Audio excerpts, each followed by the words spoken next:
A flight attendant jammed a metal fork into a black teen's eye while the CEO was restrained. Moments later, the CEO drove that same fork straight through the attendant's throat. What happens next will leave you speechless. He drove a fork into a baby's face while the father was held back, certain no one would fight back. Subscribe if you believe no uniform is above the law. The first jolt came just as Adrian Cole lowered his son into the seat beside him. A low rumble passed through the metal frame of the aircraft, subtle but enough to make the overhead bins tremble. The captain hadn't yet spoken over the intercom, but the murmurs that spread down the aisles hinted at a turbulence warning. Adrian instinctively placed a steadying hand over Noah's chest, his other gripping the armrest as the plane stabilized. His son's small fingers tightened around his wrist, and Adrian looked down to see Noah's wide eyes already pooling with tears. "It's all right, Noah," he whispered, brushing a curl away from the boy's damp forehead. "Just a little bump in the sky. I've got you." But the moment wouldn't calm. The child's whimper turned into a sharp cry, high-pitched and cutting through the cabin like a needle. Adrian glanced around, offering apologetic nods to nearby passengers, most of whom returned them with understanding expressions. Most, but not all. A tall figure moved down the aisle with clipped precision, the kind of motion that didn't flow so much as it cut. Marcus Hildren, one of the flight attendants, paused as he passed their row. He didn't speak at first, but his eyes lingered, too long. His clean-shaven face, marked by sharp cheekbones and a narrow mouth, twisted into something tight and unreadable. Adrian met his gaze, giving a slight, polite nod. "Sorry, he's not usually like this." Marcus didn't return the gesture. Instead, he said flatly, "We recommend keeping children quiet during turbulence. It helps everyone." His voice was low, sharp like the edge of a knife hidden beneath cloth. Adrian blinked, caught off guard. "Of course. I'm trying to calm him." The attendant gave a tight smile that never reached his eyes and moved on without a word. His footsteps faded into the background noise, but the weight of his tone lingered. Adrian turned his attention back to Noah, lifting the boy into his arms and letting him rest his head against his chest. The child's sobs softened into shudders, each breath hitching as the initial panic faded into exhaustion. Adrian sighed softly, resting his chin on his son's hair. He felt the warm breath against his neck, the steady beat of the boy's heart returning to normal. The cabin lights dimmed as the aircraft leveled out. The artificial glow cast a soft gold hue across the cabin. The hum of the engine steadied. It should have been peaceful.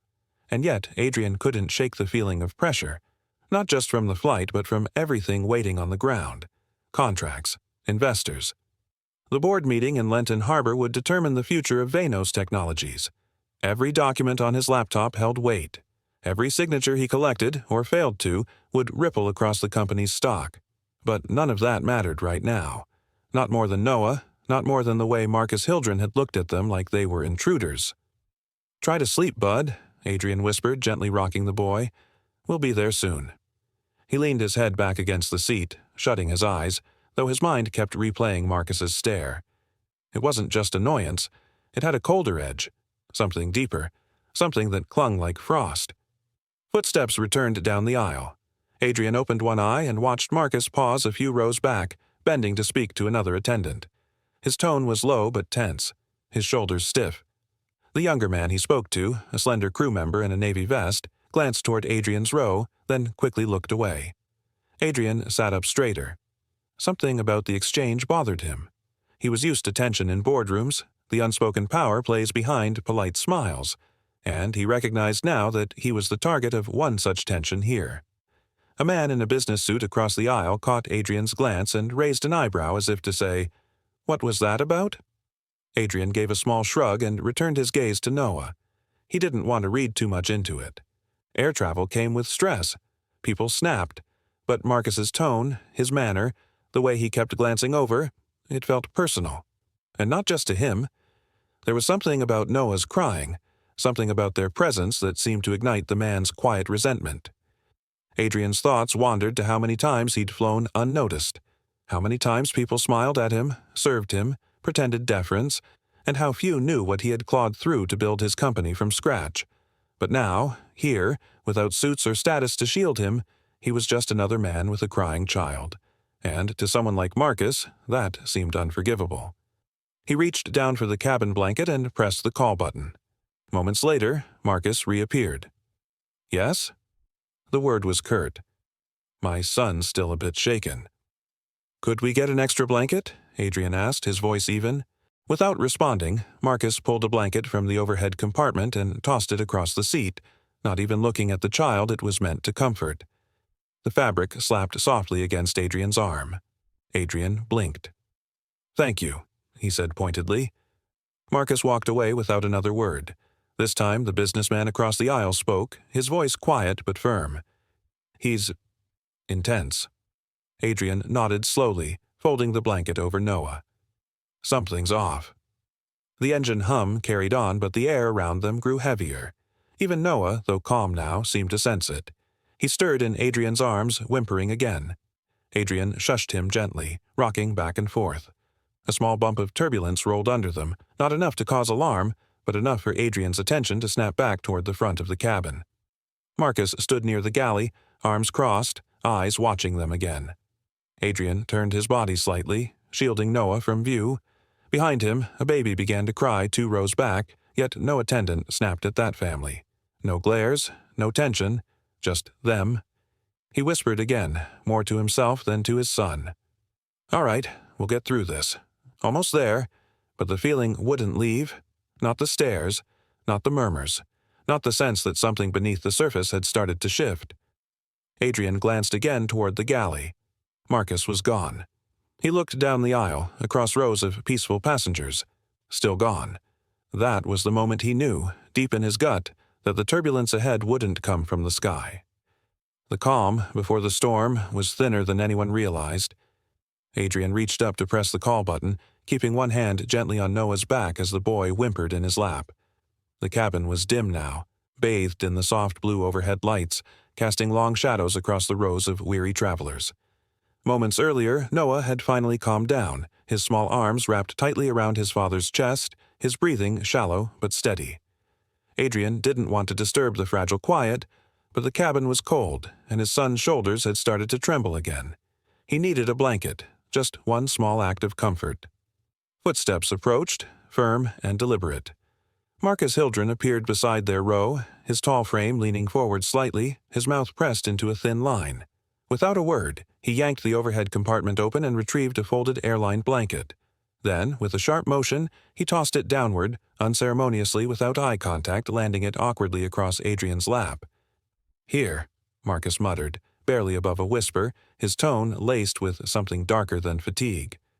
Adrian blinked, caught off guard. "Thank you," he said, his voice steady but cautious, searching Marcus's face for explanation. But the attendant had already turned, walking away before the words finished leaving Adrian's mouth. Across the aisle, a middle-aged man with thick glasses glanced over. He raised an eyebrow, clearly having noticed the strange exchange. But after a few seconds, he returned to his book, perhaps unwilling to get involved in something that felt too uncomfortable to name. Adrian adjusted the blanket over Noah's small body, tucking it beneath his chin. The boy mumbled something incoherent in his sleep, his fingers twitching slightly as though still troubled by the earlier turbulence. Adrian sighed, leaning his head back against the seat, trying to clear his mind. The board meeting in Lenton Harbor lingered on his thoughts, projected numbers, acquisition timelines, investor pressure, but it all faded against the gentle weight of his son curled against him. He was used to tension in the boardroom. He knew how to read the tilt of a rival's eyebrow, the hesitation in a financial advisor's voice. But here, on a commercial flight, mid-air, this kind of tension felt out of place. He reviewed the encounter again. The blanket, the tone, the dismissiveness. Was it personal? Or something deeper? Marcus returned a few minutes later, wheeling the beverage cart.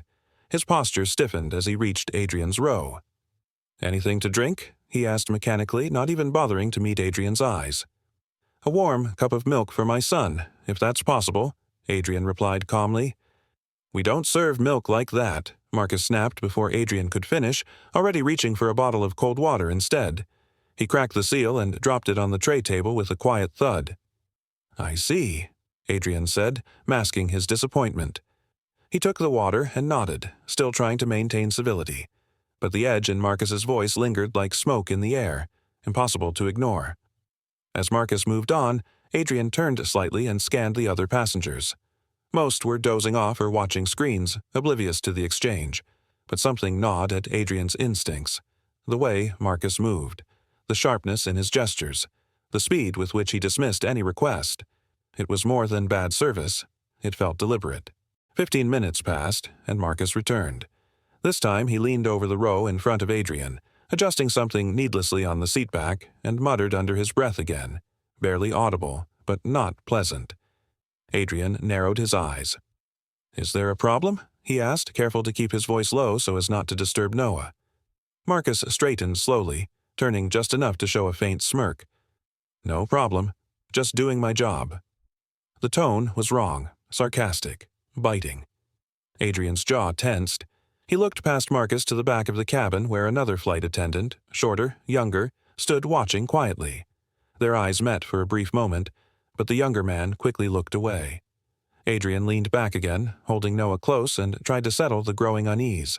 He told himself to wait, to observe. Overreacting wouldn't help his son. But deep inside, a warning stirred. He was used to reading danger in the eyes of competitors and rivals, and now, here at 36,000 feet, that same cold flicker was staring back at him from a flight attendant in uniform. When the seatbelt sign flicked off and the cabin settled, Adrian gently shifted Noah in his lap and rose to stretch. His back ached from the awkward position. But as he stepped into the aisle, Marcus was suddenly there, hand outstretched like a wall. "You need to stay seated, sir," he said, voice firmer now. "Turbulence protocol." Adrian glanced at the cabin display. The turbulence warning had cleared. Other passengers were already walking toward the lavatory or standing to adjust their luggage. "I just need to—" "Seat," Marcus repeated, cutting him off. Adrian hesitated.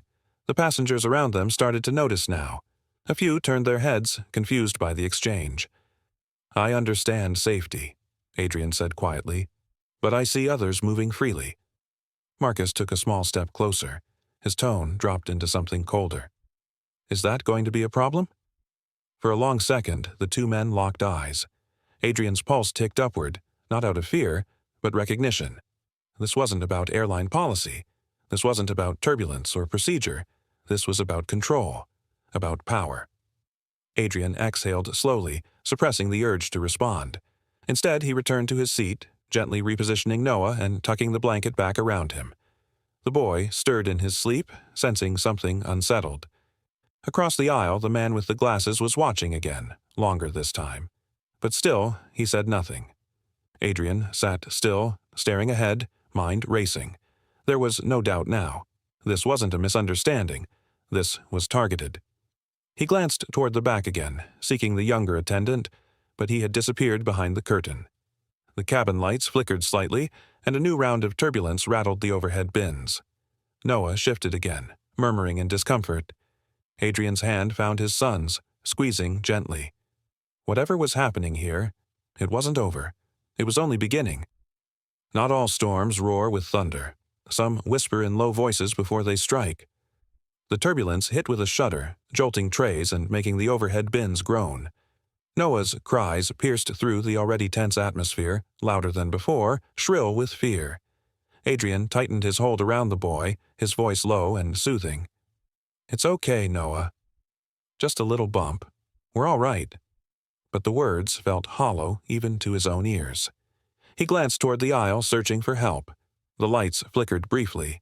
Somewhere near the back, a glass shattered. Adrian pressed the call button. The small chime drowned in Noah's sobs and the hum of the engines. A few moments later, footsteps approached, measured, deliberate. It was Marcus. He emerged from the galley like a storm in human form, towering over the aisle with a cold glare. Adrian leaned forward slightly, hopeful. "Could I get some warm milk?" For my son, it might help calm him. Marcus didn't respond right away. He stared at Noah, then at Adrian, his jaw clenched. Without a word, he turned and disappeared down the aisle. Relief flickered, but it was short-lived. When Marcus returned, he wasn't carrying milk, just a plastic cup of cold water. He held it out with a crooked smile that didn't reach his eyes. Adrian hesitated. "I asked for milk." "This is what we have," Marcus replied, voice clipped. "Take it or leave it." The cup was shoved into Adrian's hand, water sloshing over the rim. Marcus didn't wait for a reply. He turned and moved on, leaving Adrian staring after him, stunned. Around him, other passengers were beginning to notice. Whispers rose like static, low, uncertain. Adrian wiped the spilled water from Noah's shirt, but his mind was elsewhere now, turning over every strange interaction, every curt word from Marcus. Something was wrong. Deeply wrong. He looked around the cabin. Most passengers avoided his eyes. Some glanced quickly away. Others sank into their seats, choosing silence over involvement. Then, from the opposite direction, another figure approached, quietly, nervously. A young flight attendant with sandy hair and uncertain steps. He leaned close, eyes darting toward the front. "Watch him," he whispered, barely audible above the engines. "Marcus isn't stable today." Adrian's pulse jumped. "What do you mean?" But the man was already gone, slipping away down the aisle like smoke. Adrian tried to follow with his eyes, but before he could process the warning, Marcus was back. This time, he wasn't empty-handed. In his right hand gleamed a metal fork from the meal cart, its polished surface catching the overhead light like a blade. His face was twisted in something unreadable. Not anger, not duty. Something colder, detached, dangerous. Adrian shifted in his seat instinctively, bringing Noah closer. "What are you doing?" he asked, his voice slow, measured, protective. Marcus didn't answer. He took a step closer, lifting a hand. In a sudden blur, the cabin lights blinked, and straps shot out from the restraint mechanism embedded in Adrian's seat, a feature meant for safety, triggered by the crew. Before Adrian could react, his wrists were yanked back and fastened tightly to the armrests. Another band pulled across his waist, locking him in. Noah flinched in his lap, eyes wide, still crying. "Stay back," Marcus barked to the surrounding passengers who had begun to murmur louder. "He's becoming agitated." "This is for your safety." "What are you talking about?" Adrian snapped, straining against the restraints. "I haven't done anything." "Sir, please remain calm," Marcus said, voice coated in false professionalism. "We're following protocol?" Adrian's heart pounded as he struggled against the tight bands. "This is insane! Someone, get the captain. I'm being restrained without cause." The fork in Marcus's hand dipped slightly as though he was debating what to do next. He stared at Adrian with the satisfaction of a man who had just won something no one else realized was a game. Behind him, a few passengers rose to protest, but Marcus raised his voice over them. "Sit down," he ordered. "Everyone, return to your seats. This is a medical situation." Whispers turned to panic. A child whimpered somewhere in the back. Adrian looked down at Noah, whose small body trembled in his lap. He wanted to hold him, shield him, do anything, but he couldn't move. Then he looked back up and saw Marcus take one more step forward. The fork glinted again under the lights. Adrian's stomach dropped. He turned his head to the side, searching for the young attendant. Owen, he realized, but the man was gone, swallowed by the chaos. He was alone, restrained, helpless. His breathing quickened, not from fear, but fury. How had this happened? How had a trusted member of the crew turned a simple metal fork into a weapon, and a routine flight into a nightmare? He looked around the cabin, trying to lock eyes with someone, anyone. Most looked away. One man mouthed, "I'm sorry," too afraid to stand. Adrian closed his eyes, trying to steady himself, trying to think. He wasn't just a CEO anymore. He wasn't even just a father. He was a target. And whatever this was, it was no longer just about a crying child. It was about something darker, deeper. As he opened his eyes again, Marcus loomed closer, and Adrian saw what he hadn't wanted to believe before. The man wasn't angry. He was enjoying this, and the fork in his hand was no longer just a utensil. It was a threat, a message. Adrian clenched his fists, though bound, and pulled gently at the restraints. He was calculating now, watching. The man of power and control on the ground was bound helpless in the air, but he was far from broken. The true chains of fear are the ones no one expects to wear. Chaos erupted in an instant. Marcus lunged without warning, the metal fork in his hand gleaming under the overhead cabin light. There was no hesitation in his movement, no flinch, no second thought. It was a deliberate, violent thrust, aimed with terrifying precision. The jagged tine of the fork drove directly into Noah's left eye, the sound of impact drowned by a sharp, wet snap that echoed horribly in the confined space of the aircraft. Adrian's scream ripped through the cabin like a blade. He surged forward, but the restraint straps around his wrists and torso pulled him back violently, digging into his skin with punishing force. "Noah!" he cried, his voice cracked with terror and disbelief. Blood spurted from the boy's eye, hot and bright against his pale cheek. Noah convulsed, his tiny body writhing in Adrian's lap, the scream that should have followed choked off by shock. The sight hollowed Adrian's chest in an instant. He could feel his son's twitching limbs against him, helpless and broken. Panic seized the cabin as a chorus of horrified gasps and shouts rang out. Someone yelled for help. Another passenger leapt up, but Marcus spun around and raised the bloodied fork like a weapon. "Sit down," Marcus barked, eyes wild, chest heaving. "Stay where you are, or I swear." His voice cracked with a madness barely hidden until now. Spittle flew from his mouth, and his hand trembled not with fear, but with a simmering energy that had finally burst through his control. Every inch of his posture screamed dominance. He paced 2 steps forward, then back, the fork swinging slightly in his grip as if daring someone to challenge him. Adrian's head hung low for a moment, trembling.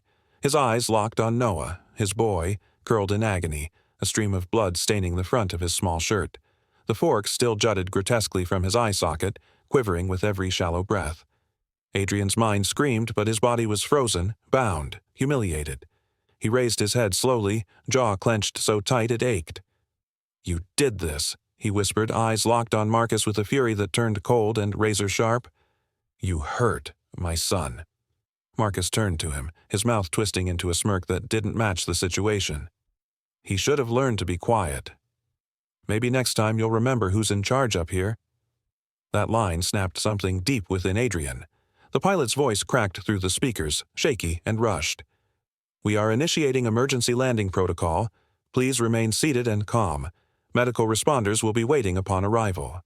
But the word calm had long lost its place in that cabin. Adrian fought against the restraints, trying to wriggle free, but the buckles held tight. The straps across his chest and waist pressed deeper into his ribs with every attempt. His breath came hard and uneven, but not from fear. Adrenaline pumped like fire through his veins. He scanned the area for anything, any weakness in the straps, any detail he could use. He couldn't move much, but his mind raced. He was a builder of empires, a strategist, a father, and he had just watched his son mutilated while powerless to stop it. Around him, chaos churned. Passengers sobbed. Some clutched their children. A few brave souls pulled out their phones, recording in trembling hands. The seatbelt signs overhead blinked furiously as the aircraft began its descent, dipping sharply as if the earth itself was trying to reclaim the sky. Adrian locked eyes with a man across the aisle, someone who had earlier exchanged a concerned glance. Now, that same man looked away, ashamed, unable to meet Adrian's stare. No help would come from the crowd. Not yet. Fear had gripped them too tightly. Noah whimpered beneath him. That sound, fragile, pained, real, ignited Adrian's focus like never before. He lowered his voice and leaned closer to his son's ear, whispering softly, even though his heart thundered. "I'm here, Noah. You're going to be okay. I'm going to get us out of this." I promise he didn't care that Marcus could hear. He wanted him to. Marcus barked at a young male passenger fumbling with his phone. "Put it away," I said. "No recording." But the boy kept filming, hidden behind the back of the seat. Marcus stomped down the aisle, eyes darting, control slipping further with every second. Adrian watched him like a hawk. The man's pacing wasn't random. There was a pattern. 5 steps forward, turn, 5 steps back, glance over shoulder. Each cycle brought him within 2 feet of Adrian's seat. Close enough, if only Adrian's hands were free. He shifted slightly. The restraints creaked. There was pain in his wrists now, but Adrian welcomed it. It told him he was still alive, still in this fight. He dug his fingers into the fabric near the buckle, testing its give. A sliver of space, a small movement. Not much, but enough to stir hope. From the back, the sound of a cart rattling drew momentary attention. Another male attendant returning from the galley. But Marcus shouted, "Back off! Stay where you are." His voice had grown unhinged, his authority now ruled by fear instead of discipline. Adrian turned his head toward the window as if gazing outside, but in reality, he was watching Marcus's reflection. He wasn't pacing anymore. He was watching Adrian, studying him. Adrian forced his body to go still, limp, like a man broken. He let his face soften just slightly, enough to bait the enemy. Inside, the cold resolve remained. Then Marcus spoke again, this time more softly. "You think people like you get to waltz in, Raise your kids above everyone else? Sit in your suits like kings?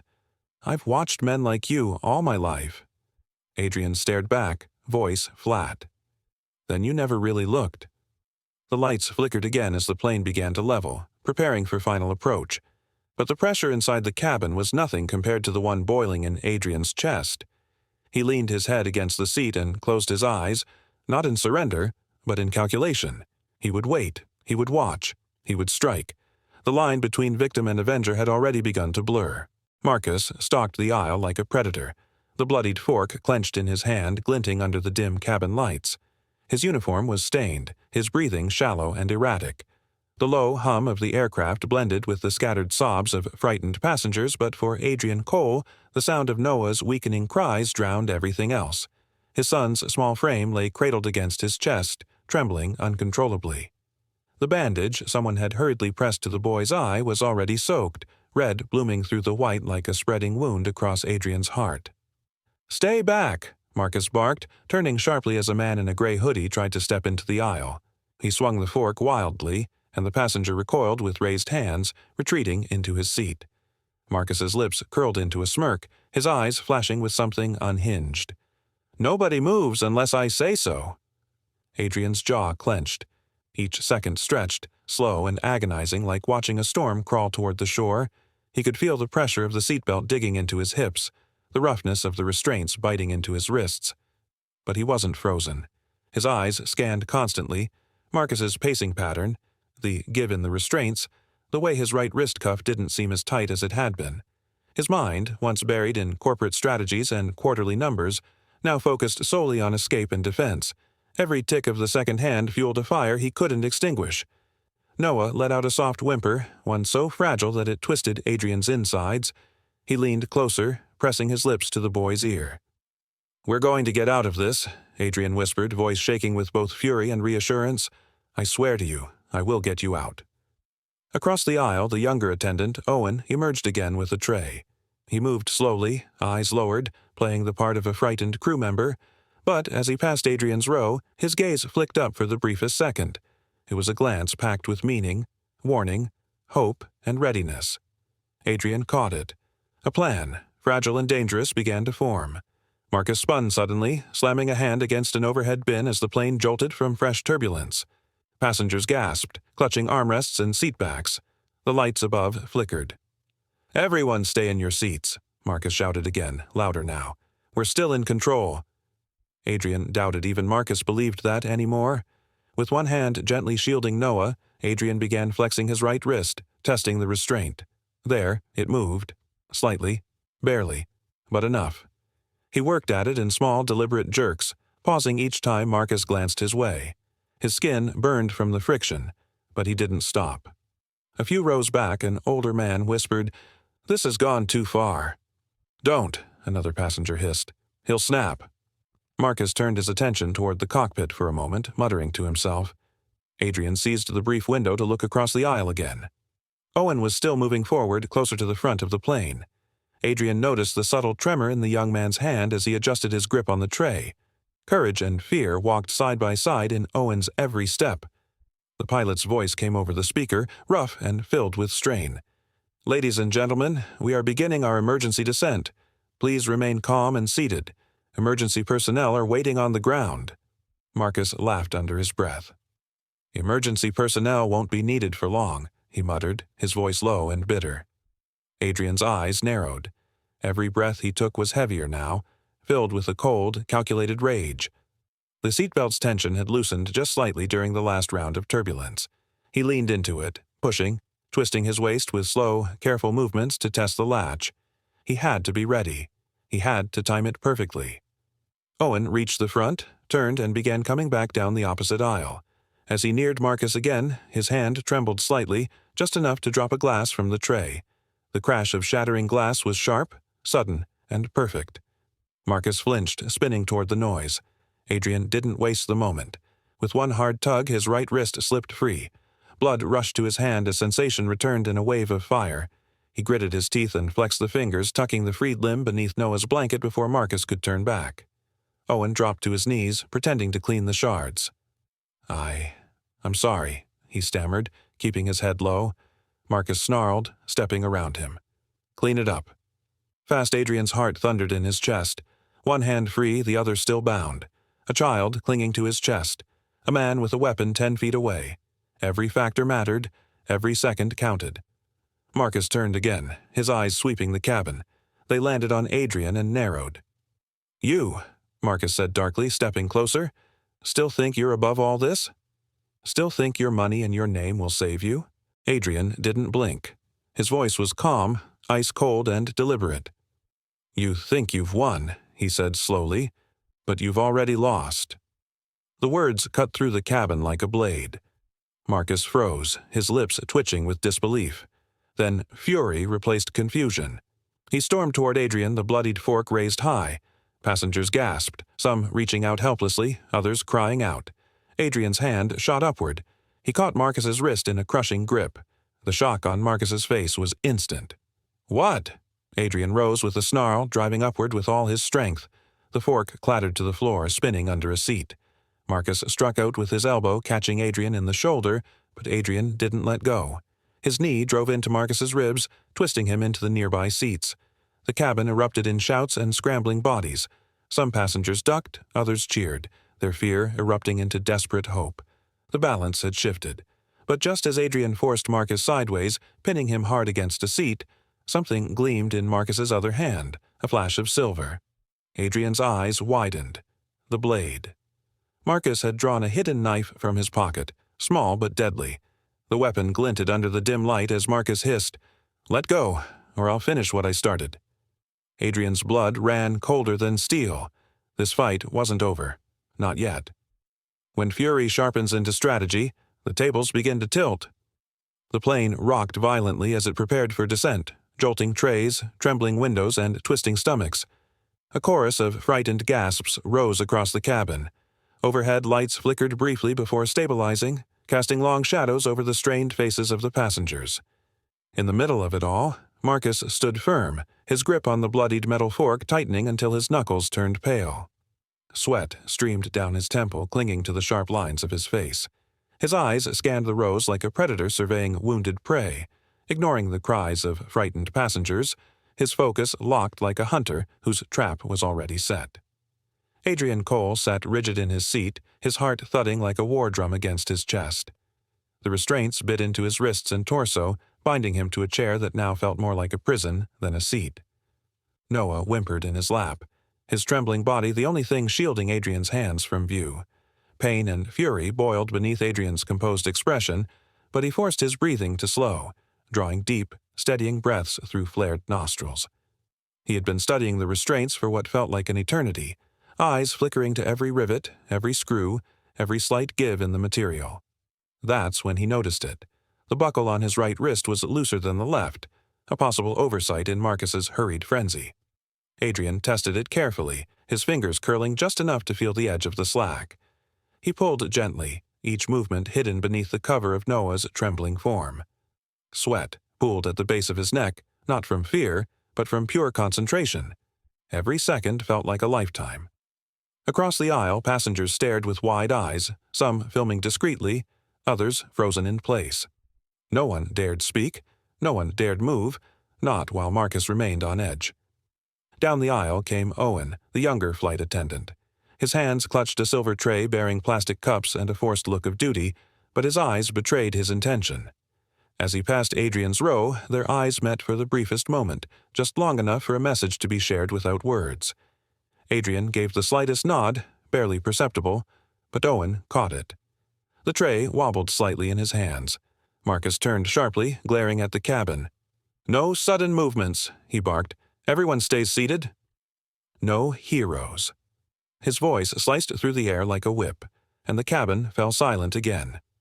Owen's pace faltered, but he continued forward, now only a few feet from Marcus. The plane jerked again as turbulence swept through, rattling the overhead compartments. That was Owen's cue.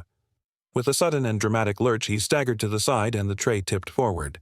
A glass crashed to the floor with a sharp, crystalline crack, scattering pieces across Marcus's shoes. The sound echoed like a gunshot through the cabin. Marcus flinched, instinctively taking a step back, his eyes darting downward. His focus broke, just for a second. Adrian pulled hard. With a muffled grunt, his right wrist slipped free, the loose buckle finally giving way. A rush of blood surged through his numb hand, bringing with it a fresh wave of purpose.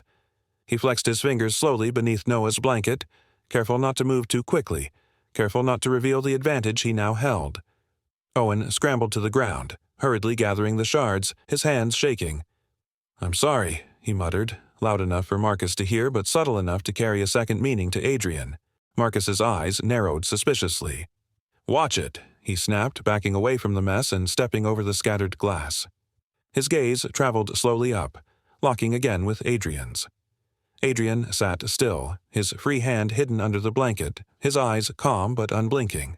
He could feel Marcus studying him, searching for any sign that something had changed. For a heartbeat, the air between them tightened, thick with suspicion and silence. "You look too calm," Marcus growled. Adrian offered a hollow smile, his voice low and deliberate. "Maybe I've just accepted my fate." Marcus didn't respond, but his jaw tightened, a muscle twitching under the skin. He turned his attention to the other passengers, waving the fork threateningly in the air like a weapon of authority. But something had shifted. The balance of power had tilted, even if Marcus couldn't see it yet. Adrian's mind raced. He had one hand free, but it wasn't enough. Not yet. The restraints around his torso and left wrist remained tight. Any sudden move could trigger Marcus into violence. He needed patience. He needed timing. Noah stirred in his lap, whimpering softly in his sleep. Adrian leaned forward, whispering words that were more for himself than for his son. "Just a little longer, buddy. We're almost there."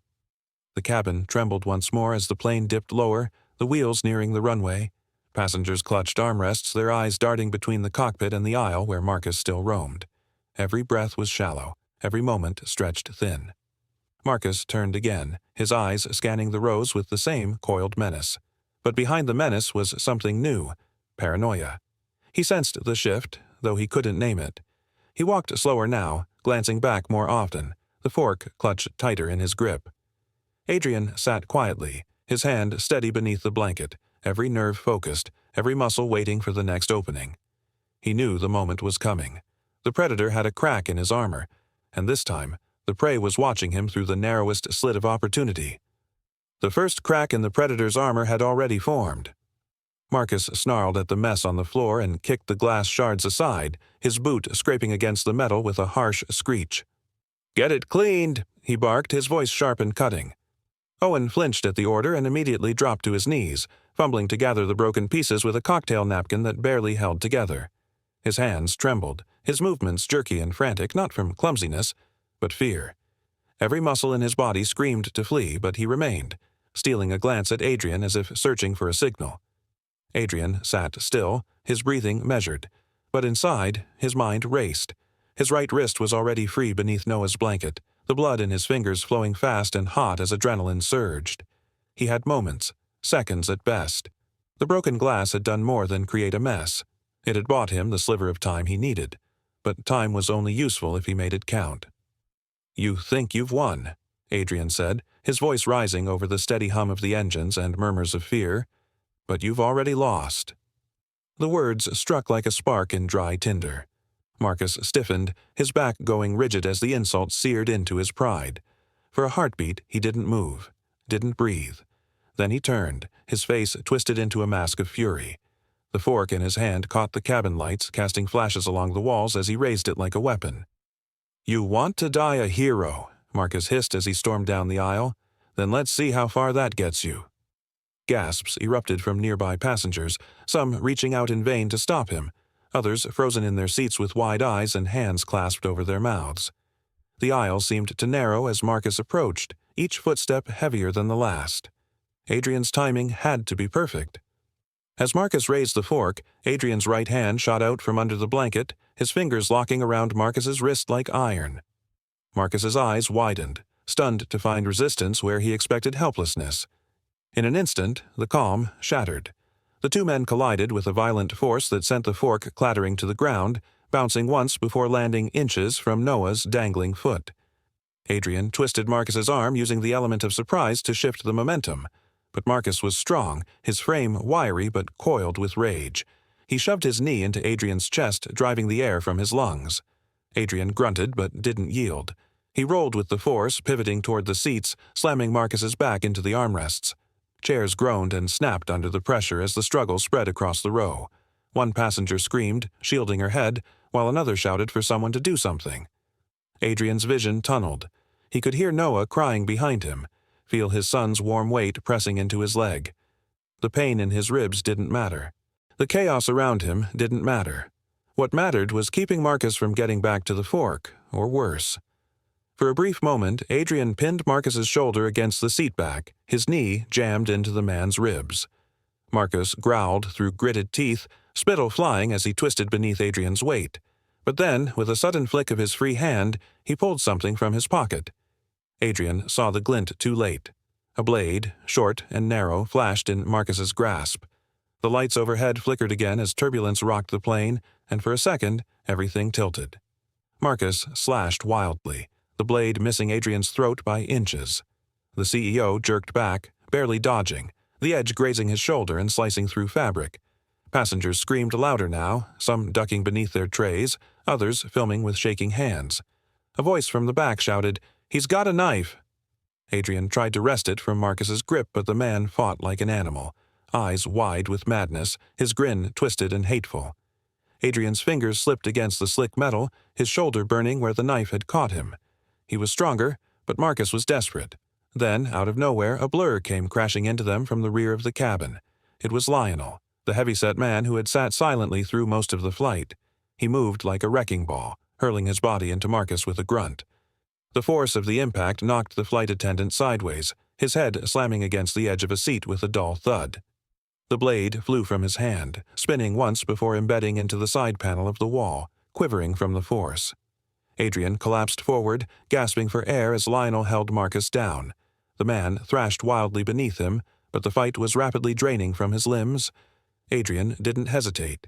He lunged for the fork, now lying slick with blood on the floor near the row. His fingers curled around the metal handle. With every breath burning in his lungs, he stood and turned back toward Marcus. Marcus was pinned now, his eyes wide and unfocused, his breaths ragged and shallow. Blood trickled from his temple. Adrian approached, towering above him, the fork in hand. Every nerve in his body screamed for justice, for retribution. His son was crying behind him, his voice broken and faint. His mind flooded with the image, Noah's eye, the blood, the screams. "You tried to blind my son," Adrian growled, voice deep and hollow. He gripped the fork tighter. "Now, see what justice looks like." Marcus's expression flickered, from defiance to confusion, then fear. Passengers watched in breathless silence. Some were crying, some whispering prayers. The cabin wasn't a plane anymore. It was a courtroom at 30,000 feet, and Adrian stood as both judge and executioner. He raised the fork. "Adrian, wait!" Lionel's voice rang out like a bell in a storm. The big man stood now, panting hard, a hand outstretched. "Don't do it!" Think of your boy Adrian froze. The fork hovered midair, his grip locked in place. Noah whimpered again, clutching his father's coat. Adrian looked down into his son's broken face, his ruined eye wrapped in blood-soaked gauze. A single tear slipped from the boy's good eye. Marcus coughed weakly, a raspy sound that echoed like a dare. "You're no better than me," he hissed, his lips curling upward. Adrian's arm shook as his mind waged war within him. But something in him cracked. The fork came down in a single, brutal motion. In the clash of fury and madness, the shadows always held another blade. He thought cruelty in first class would be buried in silence, but justice doesn't stay quiet. If you believe every act of abuse must be answered, hit subscribe. Justice starts here. The knife gleamed under the flickering lights, its jagged edge catching every tremble of turbulence as Marcus lunged forward. His grin stretched wide with manic triumph, sweat trailing down his temple as if the madness inside him had finally erupted into the open. Adrian's arm shook violently, muscles straining as he tried to hold the bloodied fork away from his son's trembling face. Noah whimpered beneath him, his ruined eye hidden beneath makeshift gauze, his good eye wide with confusion and fear. Marcus slashed wildly with the blade, his swings reckless but powerful. "You think you're better than me?" he snarled, voice cracked and thick with venom. "All your money, your suits, your titles, but up here, we're the same." Adrian barely heard the words. His entire world had narrowed to a single objective: protect Noah. Every breath he took felt like it was burning from the inside, his blood hot with rage and helplessness. His left hand, still slick from where he'd gripped the fork, trembled near the seatbelt buckle. His right arm shielded his son, muscles aching with effort as he blocked each frenzied swipe from Marcus. Then came a crash from the rear of the plane. Without warning, a blur of movement surged down the aisle. A heavy-set passenger with broad shoulders and thick arms, eyes blazing with fury. Lionel's footsteps thundered across the cabin floor before he rammed into Marcus with the force of a battering ram. The air left Marcus's lungs in a grunt as he was slammed sideways, the knife flying from his grip and clattering through the air before it embedded with a sickening metallic snap into the wall panel near row 18. A ripple of gasps filled the cabin, and for a heartbeat, everything froze. Adrian didn't waste the opening. With a primal yell, he twisted his body, wrenching the fork from Marcus's stunned hand. His knuckles split open against the sharp metal edge as he pulled, blood leaking down his fingers, but he didn't care. His focus was locked. Every instinct inside him screamed to end this, to stop the man who had turned a peaceful flight into a nightmare. Marcus stumbled back toward the window, dazed but still sneering, trying to recover his balance. But Adrian was faster. He closed the distance between them in 3 paces, grabbed Marcus by the collar with one hand, and drove him backward into the cabin wall. The impact rattled the overhead bins. A nearby passenger ducked low, shielding his head. Adrian's grip rose to Marcus's throat, pinning him hard against the plastic paneling. The flight attendant choked, his arrogance cracking into panic as his feet scrabbled for purchase. Adrian's face hovered inches away, eyes cold, voice like iron. "You tried to blind my son," Adrian said, each word deliberate, vibrating with restrained wrath. "Now see what justice looks like." Marcus's eyes widened as the fork was lifted between them. The very same utensil he had used as a weapon now shimmered in Adrian's fist like a judgment passed down from the sky itself. His breath hitched, and for the first time since the flight began, fear truly registered in his eyes. Around them, passengers watched in silence, frozen not just by fear, but by awe. Some had their phones raised, recording, their hands shaking. Others looked away, unable to witness what might come next. The air inside the cabin thickened, each second stretching longer than the last. The rumble of the engines was now a distant echo, drowned beneath the drumbeat of Adrian's fury. Sweat dripped down his temple as he stared into Marcus's face, searching for remorse but finding none, just cowardice and the echo of cruelty. Adrian's arm tensed, ready to strike. Then a voice rang out. "Wait, don't do it. Think of your boy." It was Lionel. He stood behind them, chest heaving from the sprint, his arms slightly raised in caution. His face was a blend of empathy and warning, not for Marcus, but for Adrian. Adrian didn't move. The fork hovered inches from Marcus's throat. His grip on the man's neck remained steady, but his arm trembled. In his mind, 2 images collided: Noah's bloodied face, eyes shut in agony, and the way his son had clutched his shirt, seeking comfort, safety, hope. He wanted justice. He needed vengeance. But Lionel's words echoed again, quieter this time. "Think of your boy."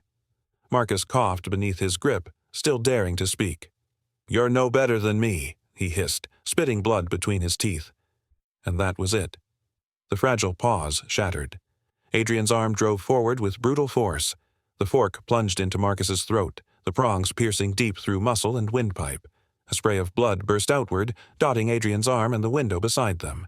Marcus's scream gurgled into nothing as his knees buckled and his body went limp. Gasps erupted. Some passengers cried out. A few wept. Adrian stepped back, breathing hard, his hand still clutched around the bloodied handle. Marcus crumpled to the floor, lifeless, a trail of red pooling beneath his cheek. Lionel stared at him, a mix of shock and understanding in his eyes. Adrian said nothing. He simply turned and knelt beside Noah, gently wiping the boy's cheek with the edge of his sleeve. "I've got you," he whispered. "It's over now." Behind him, Owen rushed to signal the cockpit, his face pale but determined. The crisis was ending, but Adrian's thoughts were already shifting. He had defended his son. He had struck down the monster. But what came next? Justice had been served. Or had it? The cabin lights flickered once more, and the engines began their descent. The passengers sat in stunned silence, not knowing whether to cry, cheer, or pray. And through it all, the fork remained in Adrian's hand, stained with blood but steady. The path ahead was no longer survival, but judgment. Adrian's hand hovered mid-air, the fork trembling in his grasp as his eyes bore into Marcus's pale face. The man was gasping, pinned by Adrian's arm against the cabin wall, his uniform streaked with sweat and blood. For a moment, everything seemed to still, the passengers frozen in their seats, the roar of the engines muffled by the weight of the decision in Adrian's hands. "Noah," Adrian whispered, feeling the faint tug of his son's fingers clutching his blood-stained shirt. The boy was barely conscious, his bandaged eye still oozing, his breaths shallow and uneven. That soft, broken touch brought Adrian back from the edge for a heartbeat, anchoring him in the raw truth of what had just happened. He wasn't just a man seeking justice. He was a father. Behind him, Lionel stood motionless, his chest heaving. "Adrian," he said, voice low but urgent. "Don't do it." "Think of your boy." Adrian's jaw tightened. Marcus, despite being pinned, managed a sickly grin. His voice rasped out like sandpaper dragged across steel. "You're no better than me." That sentence shattered the fragile calm. Adrian's expression hardened instantly. The fork plunged forward with a swift, clean motion, driving deep into Marcus's throat. A wet, gurgling sound escaped the flight attendant's lips as his eyes widened in shock. Blood spilled from the wound in a dark stream, soaking the collar of his uniform. Marcus's legs buckled and his body convulsed once before collapsing into the aisle. Screams erupted throughout the cabin. Some passengers cried out in horror, others gasped in stunned silence. One man shouted incoherently while another raised his phone with trembling hands, filming what was already burned into the memory of every soul on board. Adrian staggered back, his breath coming in ragged bursts. The fork slipped from his grip, clattering onto the floor with a metallic clang that seemed to echo longer than it should have. His hand dripped with blood, Marcus's blood, but his grip immediately shifted to Noah, who whimpered faintly in his arms. "You're okay," Adrian murmured, his voice rough, almost unrecognizable. "You're okay. I've got you." He knelt beside his son, shielding him from the sight of Marcus's corpse. Lionel, still frozen in place, finally took a shaky step forward. His expression was a mixture of horror and reluctant understanding. He didn't say anything, but his eyes met Adrian's and held there, acknowledging the terrible necessity of what had just happened. Owen rushed down the aisle, his face pale, eyes wide with disbelief. He looked from the bloodied body to Adrian, then to the cockpit. Without a word, he turned and sprinted forward, pounding on the door. "It's over," he shouted. "Marcus is down." "It's over." The cockpit responded immediately. A garbled voice came over the intercom. "Confirmed. Initiating landing protocol. Everyone brace for touchdown." The plane dipped sharply, jolting as the pilot steered it toward the runway. Oxygen masks bobbed above seats. The red emergency lights cast a surreal glow across the cabin, painting the scene in shades of crisis. Adrian held Noah tighter, cradling the child's fragile body as if his grip could undo the pain. Passengers around them were still reeling. A man near row 14 vomited into a bag. An elderly gentleman beside him prayed quietly, clutching a silver cross in his fist. Someone sobbed near the rear galley. Others simply stared, dazed, trying to make sense of the chaos that had unfolded in the cramped metal tube soaring above Earth. Adrian's eyes, bloodshot and burning, flicked to the fork on the ground. It lay still, no longer a weapon, just a piece of metal, yet its weight hung in the air like a verdict. He looked at Marcus's body. The man who had terrorized a plane full of people, who had maimed a child and mocked his own madness, now lay still. No final words, no explanation, just silence. And yet, that silence was deafening. Lionel finally spoke, his voice rough. "You didn't have a choice." Adrian didn't respond. He couldn't. His thoughts were already spiraling, twisting through everything that had happened, everything that might follow. The laws, the headlines, the questions, the judgment. 1,000 feet below them, flashing lights marked the landing strip like a trail of consequences. Owen returned, leaning close to whisper, "Paramedics are waiting." But, "Adrian," Marcus deleted the cockpit footage. "The captain just found out. It's gone." He planned this, Adrian's lips parted in disbelief, but before he could respond, the landing gear screeched against the tarmac. The force rocked the cabin. The impact jolted Noah, and Adrian braced both their bodies. It was almost over. Almost. As the plane finally rolled to a halt, Sirens wailed from outside, flashing red and blue across the windows. Emergency crews rushed to the exits, voices barking orders in the distance. Inside the cabin, everything seemed muted. Still. Adrian pressed a kiss to Noah's forehead. He didn't know what waited for them once the doors opened, only that justice had come at a price. He looked once more at Marcus's body. The battle in the sky had ended, but the war on the ground was only beginning. The wheels screeched against the tarmac with a jarring impact, jolting every soul on board Flight 721. The sudden halt was not smooth. It was a violent slam into reality.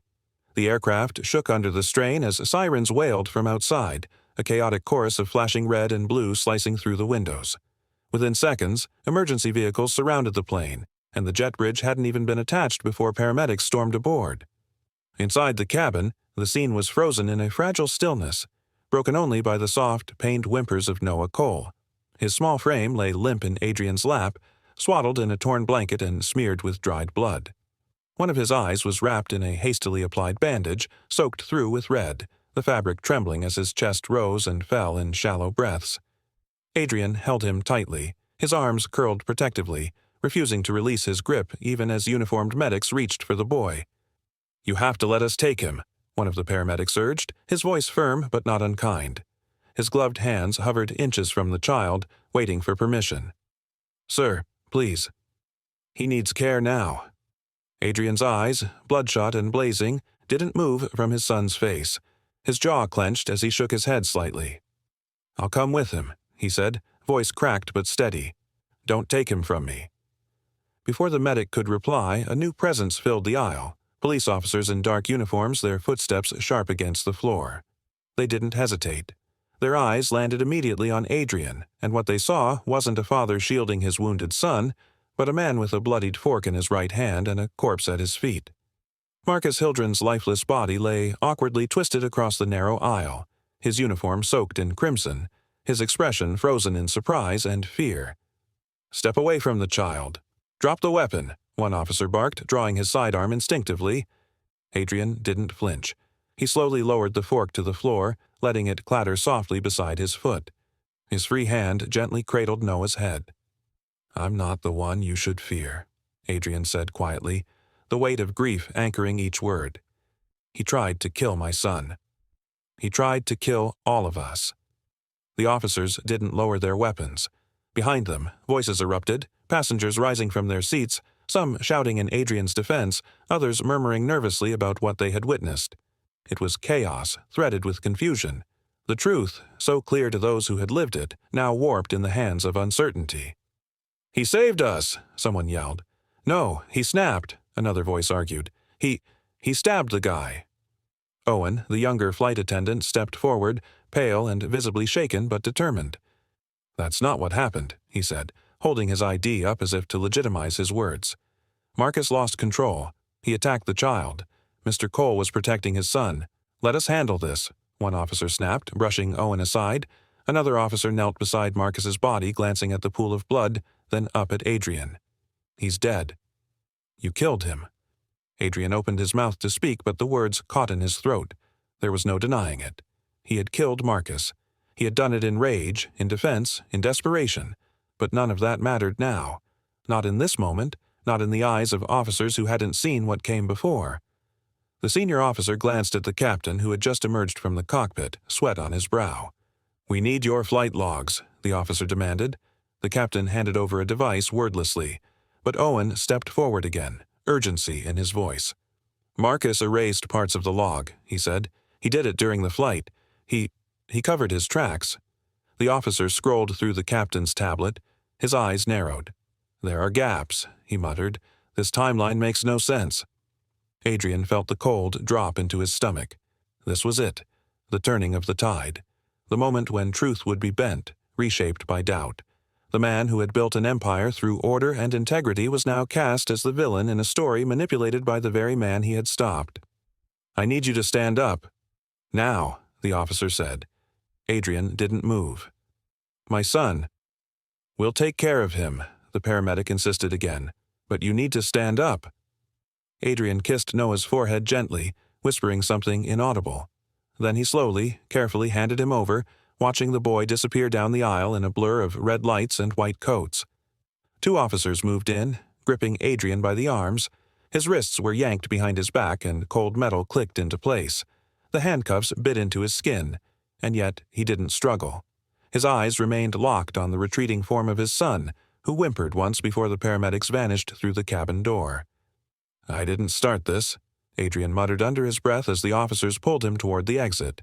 "You need to listen to the people." "I didn't start this." The officers said nothing. The cabin was a mix of silence and muffled sobs as Adrian was escorted through it. Passengers parted like a tide, their expressions a chaotic mix of sympathy, fear, confusion. A few reached for his hand. Others looked away entirely. Owen stood near the exit, face pale. "I'll tell them the truth," he said, voice trembling. "I swear I will." Adrian met his eyes, gave a faint nod, and stepped down onto the tarmac where the media had already gathered like vultures. Cameras flashed. Reporters shouted his name. "Mr. Cole, did you kill the flight attendant? Was this a mental breakdown? Why were you armed?" He said nothing.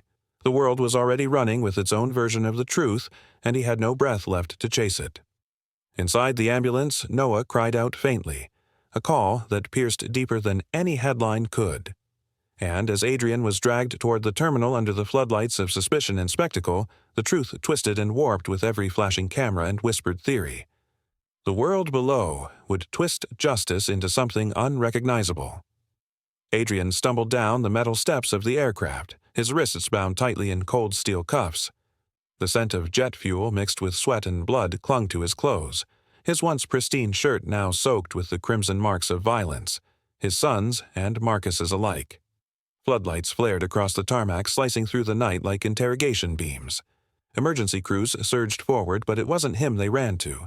Paramedics bypassed Adrian without a glance, rushing instead to the stretcher where Noah lay, limp and bandaged, his face pale under the oxygen mask.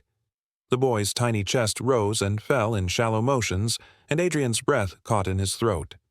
Cameras flashed from behind a hastily erected police barricade, the news already in full spin. Reporters shoved microphones forward, shouting questions he couldn't hear over the chaos. A voice from the crowd yelled, "Why'd you kill him, mister?" "Cole?" Followed by another shout. "Is it true you attacked the crew first?" Adrian's jaw clenched, but he kept walking. If he paused, if he gave in to the roar of injustice around him, he feared he wouldn't be able to move at all. Inside the terminal, the sterile brightness contrasted sharply with the mess he carried. Officers led him through a narrow hallway, past glass windows behind which airport officials whispered and gestured. One tapped a phone rapidly, no doubt syncing with the airline's legal team. Adrian's hands, though restrained, curled into fists. Every step felt like a betrayal. To Noah, to the truth, to the man he had always tried to be. At the station, they placed him in a cold metal chair under flickering fluorescent lights. A detective named Marlowe sat across from him, his badge gleaming, his eyes unreadable. Another officer stood at the door, arms folded like a sentinel guarding a guilty man. A tape recorder clicked on. "Let's start simple," Marlowe said, flipping open a notepad. "Why did you kill Marcus Hildren?" Adrian's voice came out low but firm. "He attacked my son." With a fork, stabbed him in the eye. "I was restrained when it happened. He used the cabin as a stage to torment us." Marlowe didn't blink. "You had a weapon in your hand when our people boarded. Multiple witnesses saw you pinning him down. The crew's log shows aggression on your part. Why should we believe you weren't the one who snapped?" Adrian's heartbeat quickened, but his face remained calm. "Because I didn't lose control. I did what I had to do, to protect my son and everyone else on that plane." The second officer scoffed quietly, arms still folded. "Convenient story." Adrian leaned forward, his wrists clinking against the metal table. "Where's the flight data?" "The footage from the in-cabin cameras?" Marlowe flipped a page. "Some of the recordings are corrupted. The log file was updated mid-flight. Details are missing." A cold weight settled in Adrian's chest. He could feel the web tightening, its threads not woven by justice, but by corporate hands determined to survive scandal. Somewhere in a conference room, crisis managers were already reshaping the narrative, framing him as a dangerous CEO who brought violence aboard their aircraft. The irony struck like a blade, he had spent years building a reputation as a measured, controlled leader. Now he was branded a monster. Hours passed in silence after the questioning. No charges had been filed yet, but the air reeked of inevitability. Adrian sat alone in a holding cell staring at the gray wall as thoughts swirled like a storm. Noah's face, bloodied and trembling, haunted every blink. Would they take him from the hospital? Would they claim Adrian was unfit? The thought nearly crushed him. Then, just as the night began to drag into a new day, a faint knock echoed outside his cell. A familiar face leaned around the doorframe. It was Owen. The young flight attendant looked disheveled, eyes darting nervously behind him. In his hand, half hidden in his sleeve, was a phone. "I shouldn't be here," he whispered, "but I had to come." Adrian stood slowly, wary. "What are you doing?" Owen stepped forward, lowering his voice. "I recorded him." Marcus. "Before things got bad. I caught part of what he said. Part of what he did. Adrian's pulse kicked up. Why didn't you tell them?" "They'd take the phone?" "Bury it. The airline's already spinning this, Mr. Cole. They scrubbed the captain's log before the police even stepped onto the plane. They're trying to make it look like you started everything." Owen glanced toward the hallway. "I made a copy. It's not much, but you can hear him threatening you, mocking your son. It's enough to prove he wasn't stable." Adrian exhaled slowly, fighting to keep his hope from showing too much. "That recording could save everything." Owen nodded once. "But if they find out I helped you, I'm done. They'll ruin me. I'm risking everything bringing this to you." The two men locked eyes, one bloodied by loss, the other trembling with courage. Adrian reached through the bars, gripping Owen's arm firmly. "Thank you. I won't forget this." A door slammed down the hall and Owen vanished like a shadow, leaving behind only the faint echo of hope. Adrian sat back down, the phone hidden now in his jacket pocket, heart thudding with possibility. Proof existed, but so did danger. If the airline had gone this far to protect its image, they wouldn't stop now. He'd need more than truth. He'd need allies, strategy, and the will to endure what came next. He looked down at the cuffs still tight on his wrists and then at the pale bloodstains across his shirt. The evidence may have been in his favor now, but the forces against him were strong, organized, and unforgiving. The chains on his wrists were lighter than the shadows tightening around the truth. The courtroom fell into a hush as the prosecutor held up the fork, cleaned and bagged now, but still a symbol soaked in blood and rage. His voice rang clear as he addressed the jury, painting Adrian Cole not as a father fighting for his child, but as a powerful man who had let fury override reason. This was not self-defense, the prosecutor declared. This was vengeance, cold and deliberate. Adrian sat motionless at the defense table, jaw clenched, eyes shadowed with fatigue but lit with quiet fire. Behind him, a wall of reporters scribbled and whispered, cameras clicking like insects. Every detail of his life was now public record, every word, every twitch, every moment he had spent trying to save his son twisted into something sinister.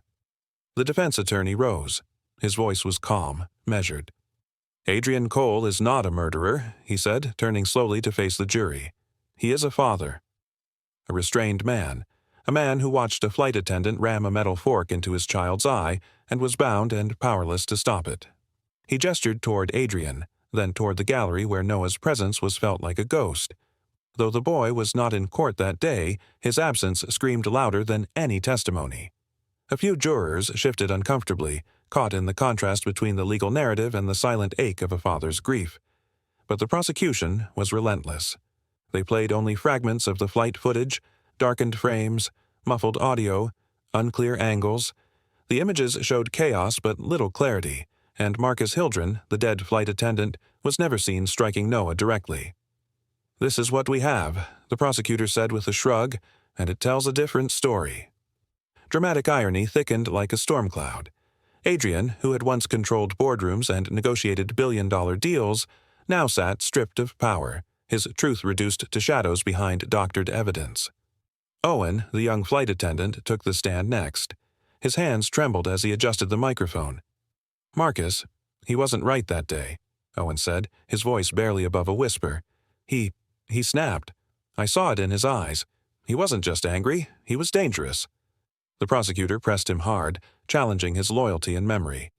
"So, you're telling this court you saw him attack a child?" And yet you didn't intervene? Owen hesitated, shame washing over his face. I was afraid, he admitted, but I tried to help. I dropped glass at his feet to distract him. I warned Mr. Cole when I could. I did what I could. The courtroom remained divided. Lionel, the large man who had tackled Marcus during the fight, was next. He recounted what he saw, Marcus with both fork and knife lunging toward Adrian and Noah. But under cross-examination, his words began to unravel. The prosecution poked holes in his memory, questioned his positioning in the aisle, even implied he might have mistaken who had the weapon. Lionel bristled but grew unsure. Maybe I didn't see the exact moment, he admitted, but I know what I felt. That man was going to hurt someone. Adrian listened to each testimony like a man watching his world slip beneath ice.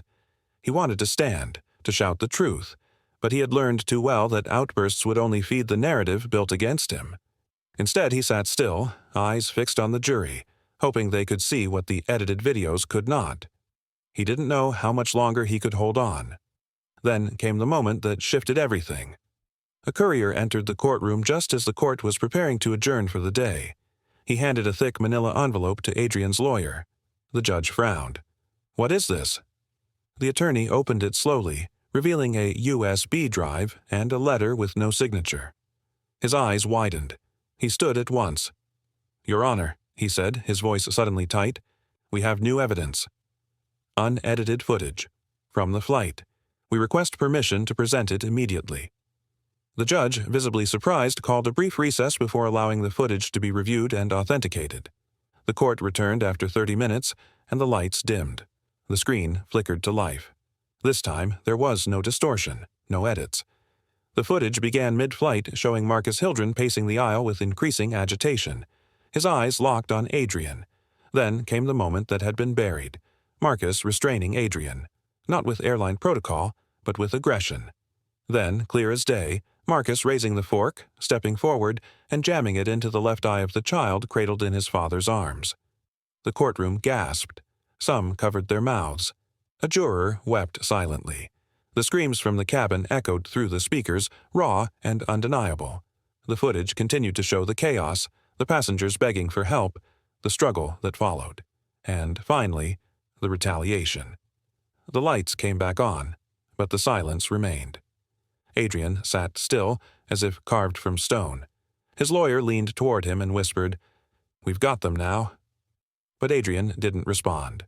His eyes were locked on the judge, waiting to see if justice would finally tilt in his favor. The prosecution asked for a delay to examine the footage. The judge denied it. "The people have had ample time to present evidence," he said firmly. "This court will proceed." Whispers exploded in the gallery, reporters running for their phones. Outside, protesters who had once held signs demanding punishment now shifted their stance. Adrian exhaled for the first time in what felt like hours. The envelope had no return address, no fingerprints.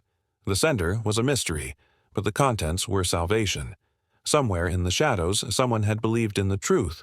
Someone had risked everything to make sure it was seen. And as Adrian sat straighter, feeling the weight on his shoulders begin to lift, he knew one thing with unshakable certainty. The tide of judgment had finally begun to turn. The courtroom lights dimmed slightly as the technician pressed play. The screen at the front came to life with grainy, uncut footage. Every eye in the room locked on the video, breaths held, shoulders tensed.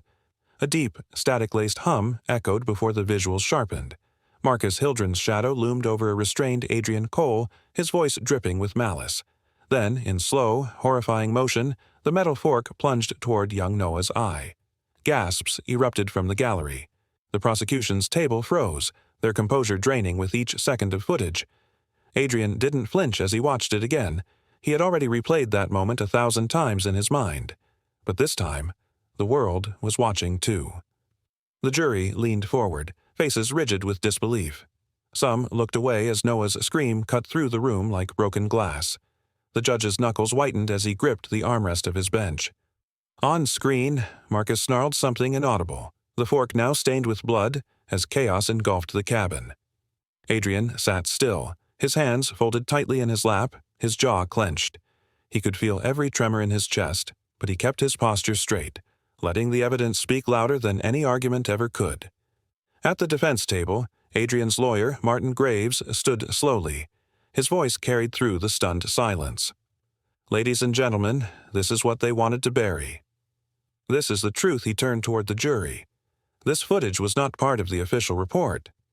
It wasn't logged, stored, or preserved by the airline. It was erased, but it survived because someone believed this man," he gestured toward Adrian, "deserved justice." A rustle passed through the spectators. Reporters scribbled frantically, their pens scratching against notepads like insects in a jar. Adrian's gaze shifted to the prosecutor, who now stared at his notes as if hoping they'd vanish. Outside the courtroom, the video had already leaked. Protesters gathered near the courthouse steps with signs reading, "Protect the passengers," and "Justice for Noah." The pendulum of public opinion had swung violently, slamming against the airline like a hammer against glass. Back inside, Martin continued, "This was not a random act of madness. It was preventable."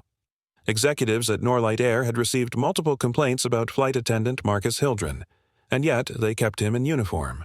Why? Because it was easier to ignore than to admit fault. The judge raised a brow. "Mr.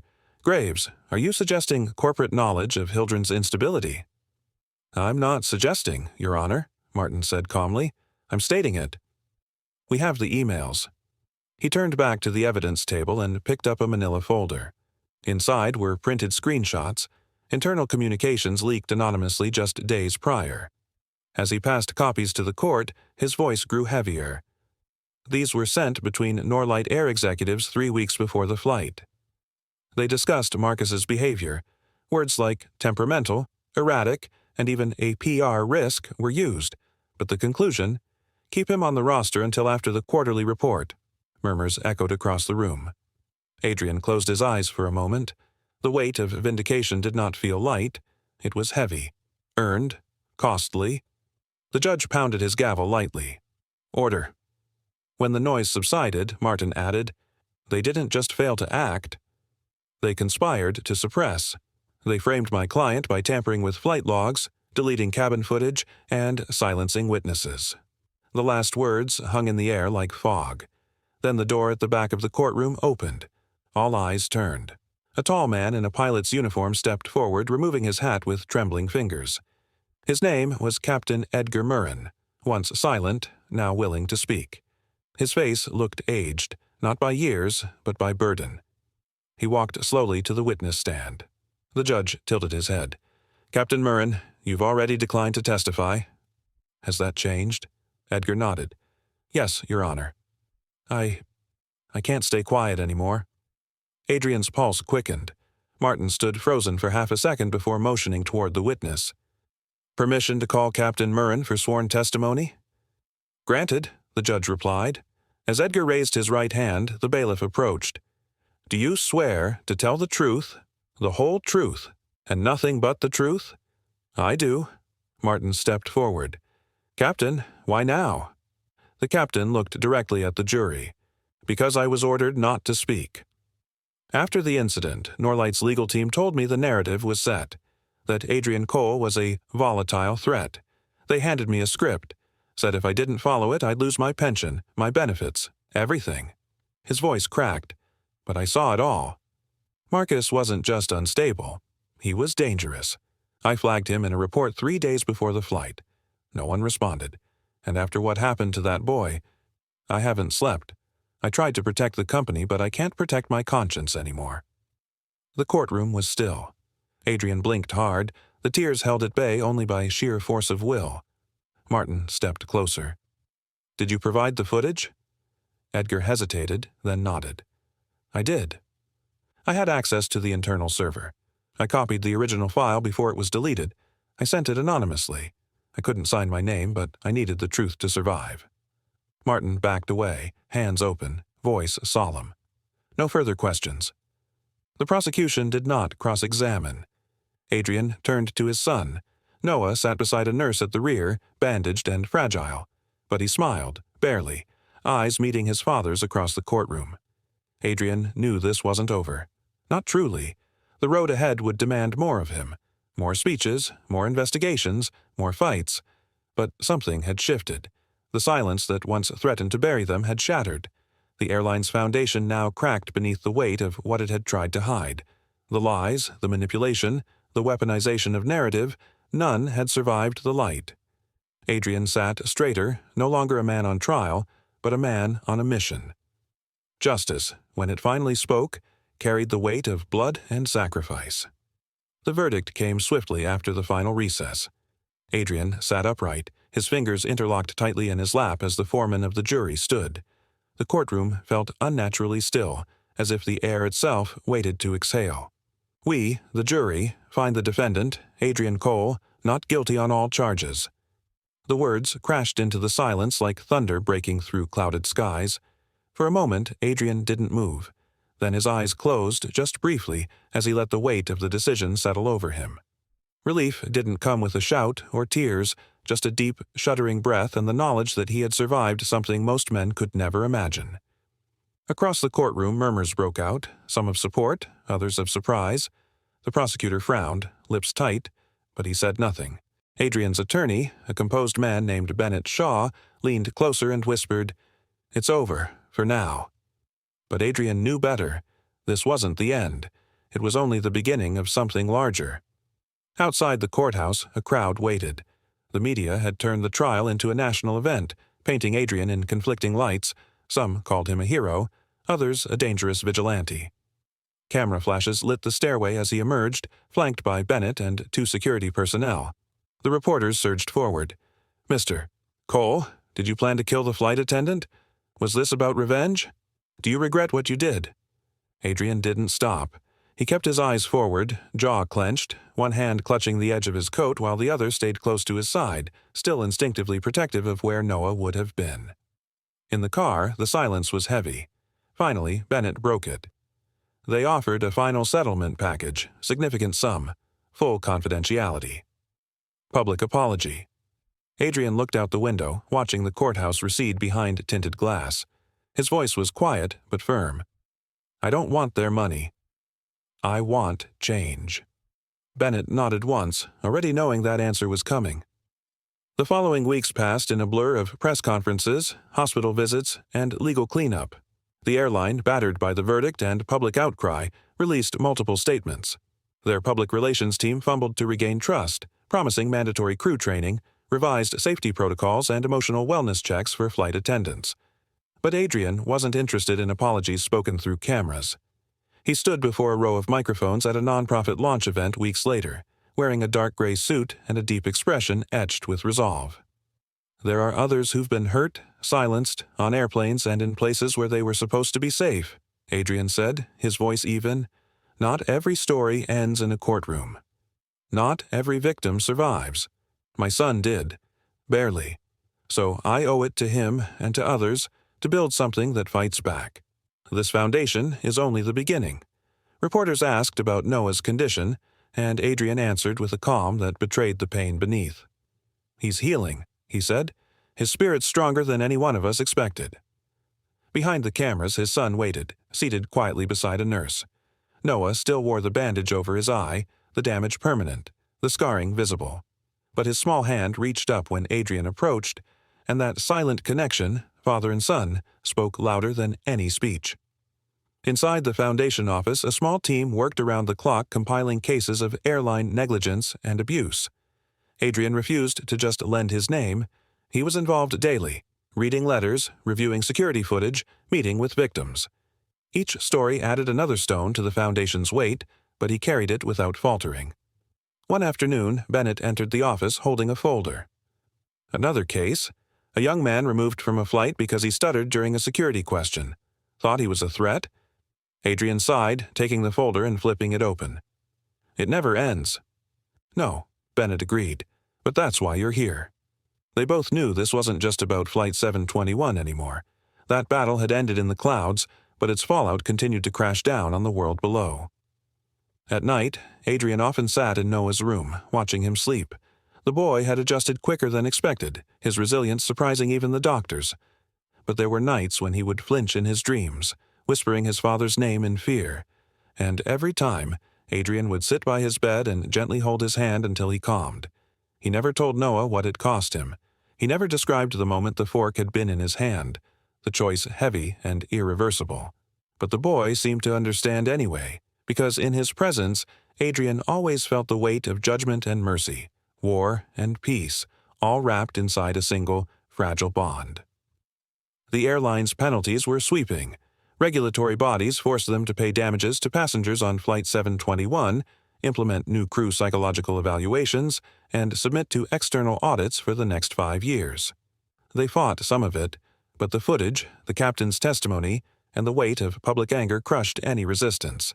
Adrian received offers, documentaries, speaking tours, political appearances, but he turned most down.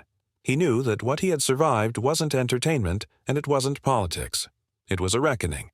The only offer he accepted was one from a small community hospital who asked him to help build a center for trauma counseling.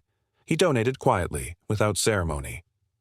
As he walked the halls of the unfinished building one morning, Noah beside him holding his hand, Adrian felt something rare. Stillness. Not peace he doubted that would ever fully return, but the quiet satisfaction of purpose found after chaos. Noah looked up, his bandage freshly changed. "Are the bad people gone, Dad?" Adrian knelt, brushing the boy's hair back. "Some of them.